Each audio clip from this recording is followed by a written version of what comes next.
Welcome to IYR Talks. What happened yesterday in Bangladesh is heart-wrenching. One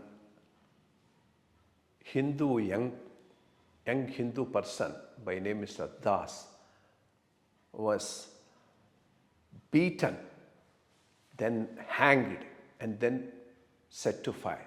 All because somebody told he has made a blasphemous act or blasphemous speech. This is the amount of fundamentalism that is ruling Bangladesh today.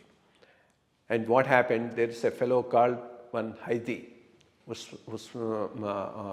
Sharif Hadi, who was an important agitator at the time of dethroning of Sheikh Hasina's government. And slowly he emerged as an important leader. And he is a fundamental Islamist who is spearheading the Islamist agenda in Bangladesh. Some people shot him dead. So this whole mob, it's an unruly mob which went on the streets of Bangladesh all through, and then caught hold of this boy and hanged him and set him on fire. Such a abominable act. And this is not something confined to Bangladesh alone. We have seen how Kannaya was beheaded, and then that was videoed and showed across. Same thing has happened in Pakistan when a Sri Lankan factory manager, people alleged that he committed blasphemy and put him to death. And it's something of a South Asia phenomena rather than a specific country-specific issue. But Bangladesh of late has become the biggest enemy of India, more than that of Pakistan. It is being slowly taken over by fundamentalist forces and inimical to the Indian government. And it's a very, very unfortunate situation that we have liberated and made a country which has turned against us. Then what has this fellow Yunus done? When these mobs are going on a rampage, not even one bullet was fired, not even one lathi charge was done. And the accusation against Sheikh Hasina was that she fired on people to control them. So at least she did something to keep the law and order in control. And if that becomes a crime against her, this becomes a much bigger crime against this fellow for not doing anything. And it's time this fellow goes out.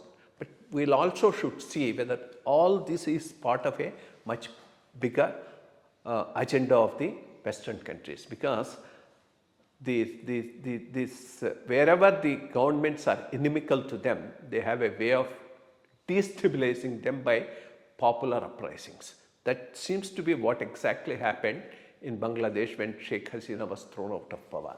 This street power they are using instead of a democratic power to get inconvenient leaders out of their way. And that looks to be the way things have happened here, because when this Heidi died, the American embassy in Bangladesh and well as the European Union have put up condolence messages, not for the boy who has been burned on charges of blasphemy. And what this Heidi fellow do, he says the whole of West Bengal as well as Northeast is part of Bangladesh. He puts up a map like that. So these fundamental forces one has to be very, very careful about. And it's not something confined to West Bengal. This has spread into Assam and to West Bengal because there's a lot of illegal immigration into these areas.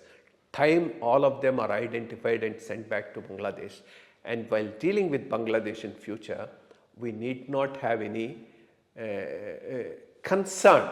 We should only think of our interests. I mean, people like Morarji Desai, when he did the Faraka barrage and then Ganges water distribution, did it with a lot of consideration for that country. Has been very liberal in dealing with those things, but they don't deserve that type of a liberal attitude from the government of India. And unfortunate. I mean, these fundamentalist forces are there everywhere, and it is these type of forces which were responsible for some fighting and shooting in a nightclub in Dhaka.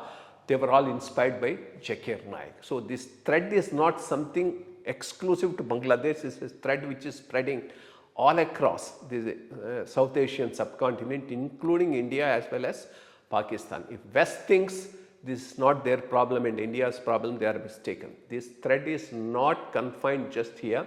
This is a spread which is there right into whole of Europe as well as into America, and unless they are careful and deal with it properly, this will burn up them much more than what harm they do for India. It's right time the countries wake up and deal with this pest the way it needs to be dealt with. Otherwise, it would be too late. Thank you.